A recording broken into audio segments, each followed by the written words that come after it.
Fala galera, beleza? Aqui é o Gustavo, espero que todos estejam bem. Vamos dar sequência à leitura do livro de Gênesis aqui na Bíblia de Estudo Max Lucado, versão NVI. Hoje, dando sequência, para a gente ficar dentro de uma nota lateral aqui. Ontem eu li o 18, hoje nós vamos ler o 19 e o 20 e a nota lateral. Então vamos começar. A destruição de Sodoma e Gomorra. Os dois anjos chegaram a Sodoma ao anoitecer, e Ló estava sentado à porta da cidade. Quando os avistou, levantou-se e foi recebê-los. Prostrou-se com o rosto em terra e disse: Meus senhores, por favor, acompanhem-me à casa do seu servo. Lá poderão lavar os pés, passar a noite e, pela manhã, seguir caminho. Não, passaremos a noite na praça, responderam. Mas ele insistiu tanto com eles que, finalmente, o acompanharam e entraram em sua casa. Ló mandou preparar-lhes uma refeição e assar pão sem fermento, e eles comeram. Ainda não tinham ido deitar-se, quando todos os homens de toda a parte da cidade de Sodoma, dos mais jovens aos mais velhos, cercaram a casa. Chamaram Ló e lhe disseram: Onde estão os homens que vieram à sua casa esta noite? Traga-os para nós aqui fora, para que tenhamos relações com eles. Ló saiu de casa, fechou a porta atrás de si e lhes disse: Não, meus amigos, não façam essa perversidade. Olhem, tenho 2 filhas que ainda são virgens. Vou trazê-las para que vocês façam com elas o que bem entenderem. Mas não façam nada a estes homens, porque se acham debaixo da proteção do meu teto. Saia da frente, gritaram. E disseram: Este homem chegou aqui como estrangeiro, e agora quer ser o juiz? Faremos a você pior do que a eles. Então empurraram Ló com violência e avançaram para arrombar a porta. Nisso, os 2 visitantes agarraram Ló, puxaram-no para dentro e fecharam a porta. Depois feriram de cegueira os homens que estavam à porta da casa, dos mais jovens aos mais velhos, de maneira que não conseguiam encontrar a porta. Os 2 homens perguntaram a Ló: Você tem mais alguém na cidade? Genros, filhos ou filhas? Ou qualquer outro parente? Tire-os daqui, porque estamos para destruir este lugar. As acusações feitas ao Senhor contra este povo são tantas que ele nos enviou para destruir a cidade. Então Ló foi falar com seus genros, os quais iam casar-se com suas filhas, e lhes disse: Saiam imediatamente deste lugar, porque o Senhor está para destruir a cidade. Mas pensaram que ele estava brincando. Ao raiar do dia, os anjos insistiam com Ló, dizendo: Depressa, leve daqui sua mulher e suas 2 filhas, ou vocês também serão mortos quando a cidade for castigada. Tendo ele hesitado, os homens o agarraram pela mão, como também a mulher e as 2 filhas, e os tiraram dali à força, e os deixaram fora da cidade, porque o Senhor teve misericórdia deles. Assim que os tiraram da cidade, um deles disse a Ló: Fuja por amor à vida, não olhe para trás e não pare em lugar nenhum da planície. Fuja para as montanhas, ou você será morto. Ló, porém, lhes disse: Não, meu senhor. Seu servo foi favorecido por sua benevolência, pois o Senhor foi bondoso comigo, poupando-me a vida. Não posso fugir para as montanhas, senão esta calamidade cairá sobre mim e morrerei. Aqui perto há uma cidade pequena. Está tão próxima que dá para correr até lá. Deixe-me ir para lá, mesmo sendo tão pequena, lá estarei a salvo. Está bem, respondeu ele. Também lhe atenderei esse pedido. Não destruirei a cidade da qual você fala. Fuja depressa, porque nada poderei fazer enquanto você não chegar lá. Por isso a cidade foi chamada Zoar. Quando Ló chegou a Zoar, o sol já havia nascido sobre a terra. Então o Senhor, o próprio Senhor, fez chover do céu fogo e enxofre sobre Sodoma e Gomorra. Assim ele destruiu aquelas cidades e toda a planície, com todos os habitantes das cidades e a vegetação. Mas a mulher de Ló olhou para trás e se transformou numa coluna de sal. Na manhã seguinte, Abraão se levantou e voltou ao lugar onde tinha estado diante do Senhor, e olhou para Sodoma e Gomorra, para toda a planície, e viu uma densa fumaça subindo da terra, como fumaça de uma fornalha. Quando Deus arrasou as cidades da planície, lembrou-se de Abraão e tirou Ló do meio da catástrofe que destruiu as cidades onde Ló vivia. Os descendentes de Ló. Ló partiu de Zoar com suas 2 filhas e passou a viver nas montanhas, porque tinha medo de permanecer em Zoar. Ele e suas 2 filhas ficaram morando numa caverna. Um dia, a filha mais velha disse à mais jovem: "Nosso pai já está velho, e não há homens nas redondezas que nos possuam, segundo o costume de toda a terra. Vamos dar vinho a nosso pai, então nos deitaremos com ele para preservar a sua linhagem."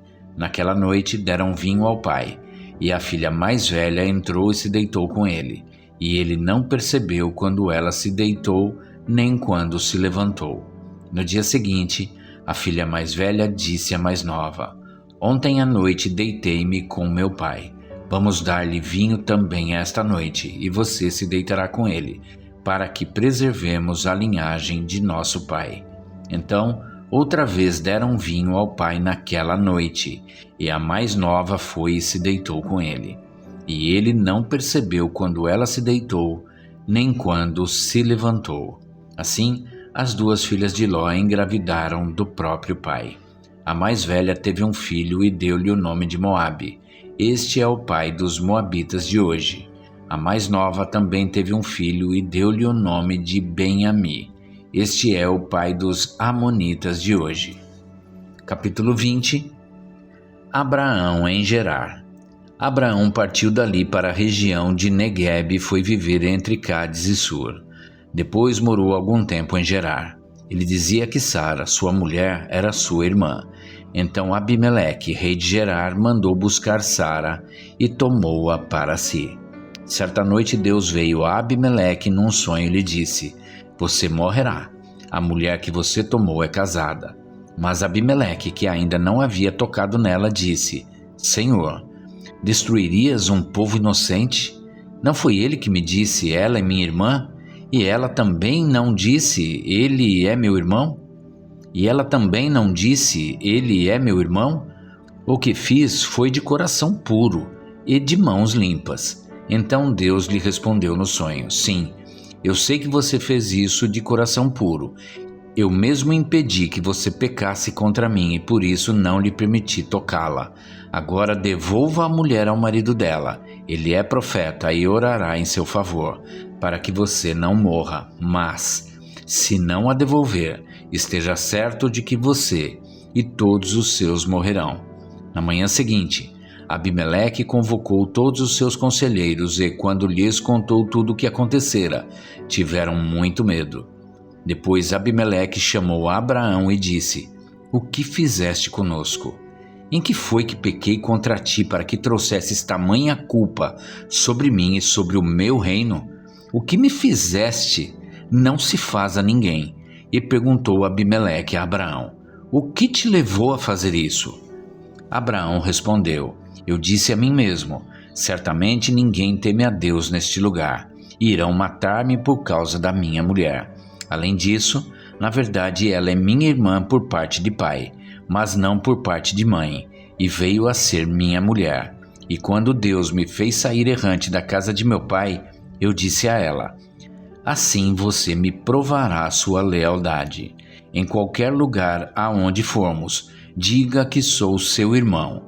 Então Abimeleque trouxe ovelhas e bois, servos e servas, deu-os a Abraão e devolveu-lhe Sara, sua mulher.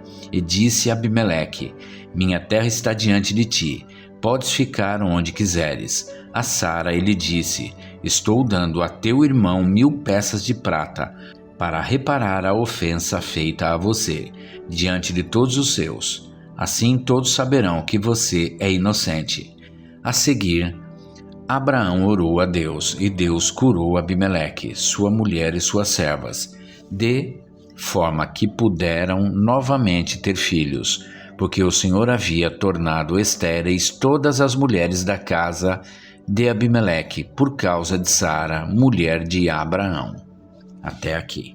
Agora vamos ler a nota lateral.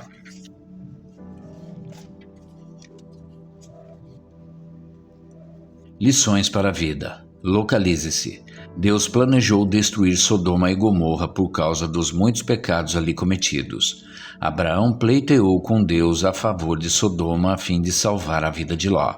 Deus puniu completamente a cidade, mas resgatou Ló, enviando 2 anjos para escoltá-lo. Observe, Deus pune o pecado e protege a retidão.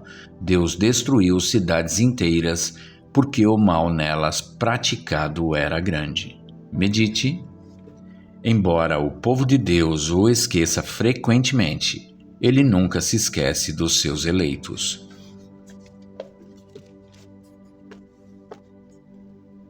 Ele mantém sua palavra. Ele poderia ter desistido, poderia ter dado as costas, poderia ter se afastado da desordem desprezível, mas não o fez. Ele não desistiu. Quando ele se tornou carne e foi vítima de uma tentativa de assassinato antes de completar 2 anos, ele não desistiu. Quando o povo de sua própria cidade tentou empurrá-lo de um penhasco, ele não desistiu. Quando seus irmãos o ridicularizaram, ele não desistiu. Quando foi acusado de blasfemar contra Deus por um povo que não o temia, ele não desistiu. Quando Pedro o adorou na ceia e o negou perto da fogueira, ele não desistiu. Quando o povo cuspiu em sua face, ele não cuspiu de volta. Quando os espectadores o insultaram, ele não os insultou.